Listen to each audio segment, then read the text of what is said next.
Good afternoon, colleagues. It is the 238th day of heroic struggle of Ukraine. Here we have Natalia and we're about to continue the series of briefings in Mediacentru Ukraine. We have Vitaliy Bunechko, the head of Zhytomyr Oblast administration, with us right now. Mr. Vitaliy, good afternoon to you. Good afternoon to you too. So the enemy is shelling the Ukrainian cities as well as Zhytomyr. Can you please tell us about the situation in the region as at today? Yes, indeed. After 40 days of basically when the enemy was there on the terrain of Zhytomyr region, and when we repelled him due to Ukrainian armed forces, the enemy opened up energetic front. And as a matter of the 10th of October and yesterday and the 18th of October, two times there were done two strikes on the objects of an energetical infrastructure of Zhytomyr region. And immediately there were shut off power from 150 towns and city and villages in Zhytomyr region. As at right now, the situation is stabilized. But even before me going online with you, there happened the blackout of military administration where I am right now. But together with this, we are flexible about this. We take it with understanding. And right now, the maintenance brigades are working and looking where the breaks are. And I was informed that there is a break in line of communication. Can you please tell us more about the consequences of the enemy strikes? And we will talk later about energetical infrastructure. But besides that, do you have any wounds, casualties? Well, it would be more correct to say that power specialists to be doing the briefing, especially Ukrinform Corporation. One of their objects were damaged, and they are but the only mission we have right now is to make safe of their objects. That is why when it comes to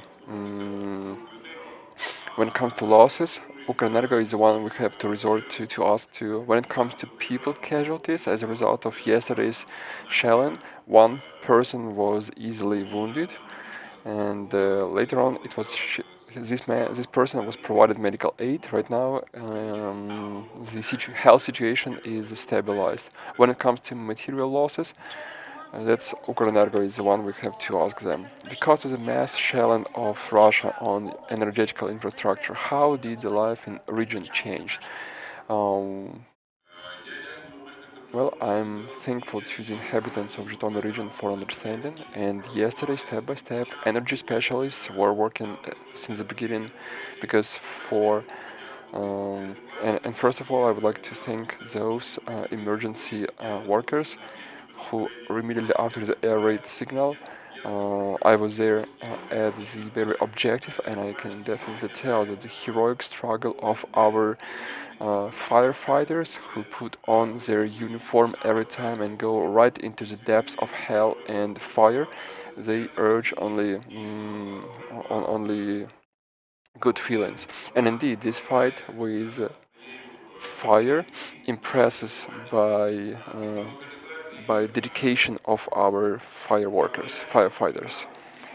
And immediately after the fire occurred, the brigades were put on action, and the power provided to the villages and town was reimbursed.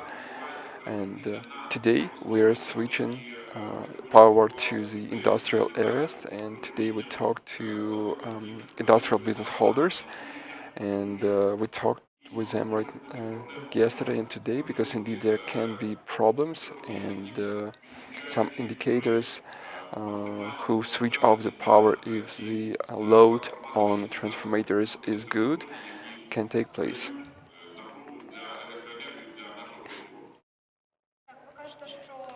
So you say that in the region, partially the providing of energy to object is rebuilt. How about the transportation means for inhabitants of Zhytomyr region? Does it work? Yeah, we have minimized these, and we are keeping balance together with the city authorities in order to avoid this kind of peak load on network and energy systems. And having this chance, I would like to ask to law enforcement, because yesterday there were events with the city heads of another towns, especially Berdichev city head, Korostin, Korostyshev.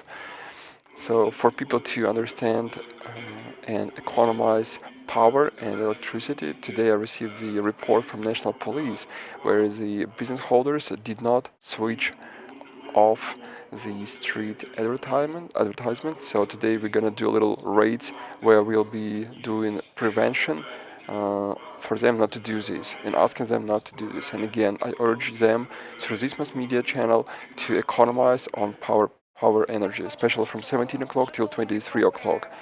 Yes, indeed, we see that in Zhytomyr, even though there were talks about economizing the energy, still some people neglect this opportunity.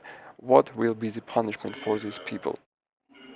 We will conduct preventional talks, and again, unfortunately, our legislation does not anticipate the responsibility when the conscience sense is being addressed to the conscience sense of town authorities, town chiefs.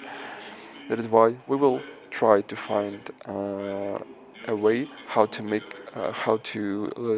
give this idea to entertainment and business holders to economize on power. How did the usage of power plants decline, and is it enough? Well, I want to tell that with the city council and city head, we asked them to make sure that Kyiv, and before yesterday, we gave a part of our energy sources to supply it to Kyiv,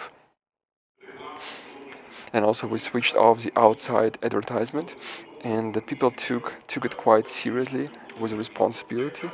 And as you can see, the light is back on, and thanks to those power plants workers and for their job that they do constantly. So before that, we were providing. Oh, you see, it is off. It is on again.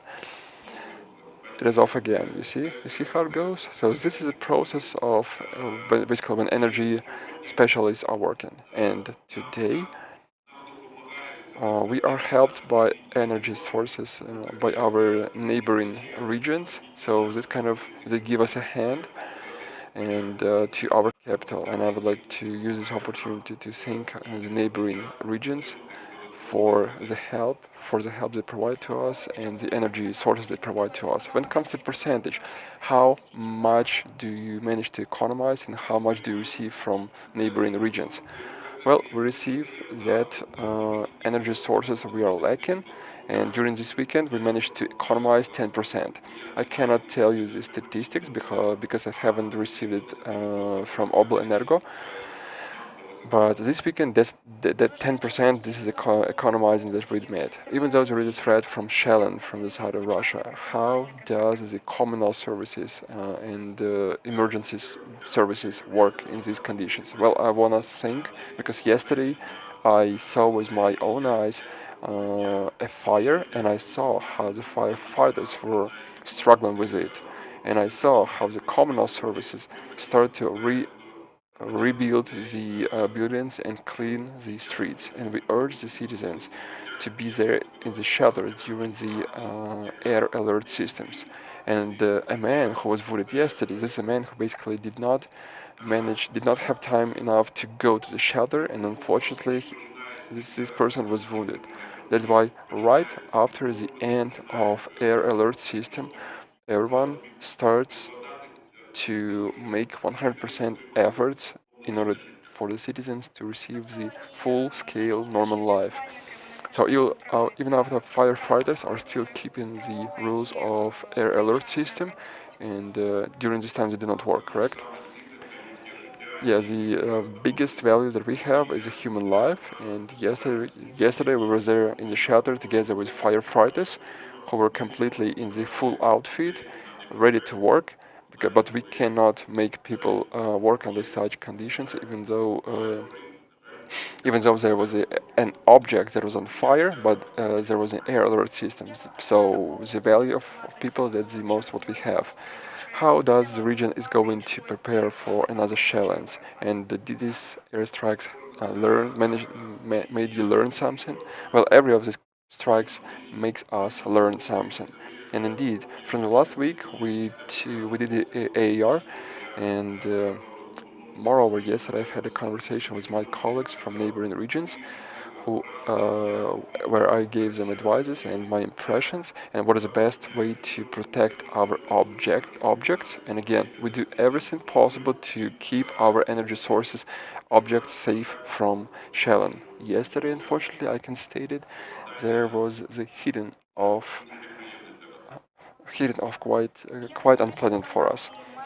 How did the mood of Zhytomyr region inhabitants change? How do they react to these attacks?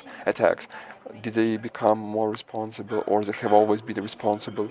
Yes, I would like to thank indeed the citizens of Zhytomyr region who take it quite seriously. And with the and even there in the social networks we see the constant words of thankfulness to our firefighters and energy structure workers, because we all see the load that they are bearing right now.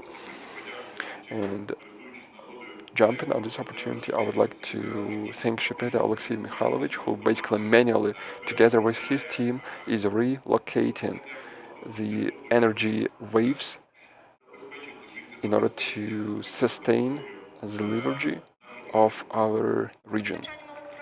So when it comes to providing electricity, it's understandable. What about providing of water? Does the water facilities work stable in the region? Yes, yesterday when we had this crisis situation, and again together with firefighters and the city council, basically manually we organized the providing of water first of all to the second and first floors, and right now we are rebuilding it 100%. Also, I want to emphasize that Verkhovna Rada um, is heading towards reinforcing the border with Russia and Belarus, and most likely we have to expect the threat from Belarus side. How do you estimate the situation with Belarus border? What do you observe, and whether this borderline is ready to repel the enemy if the threat occurs? Yes, I want to ensure you that 251 kilometers of our state border with our northern neighbor is protected in the necessary condition, and we did not stop increasing of our defensive obstacle on the north. And last week we had the field trip of the work group of the National Security Council together with Ruslan Khomchakov, who is the first chief deputy, and we showed how well we are protecting the border. And our work was estimated quite high, and I would like to assure you that we are continuing without any stops building of fortification structures, and by digging the trenches and by mining our possible routes of approach from the Belarus side, if the enemy will want to be heading on Ukraine through Zhytomyr region, we will make it hell for them. Thank you so much. Here was Vitaliy Bunechko, the head of Zhytomyr Oblast military administration. Mr. Vitaliy, thank you for this conversation. And soon we will see you with a conversation with Dmitro Zhivitsky, who is the head of Sumy Oblast military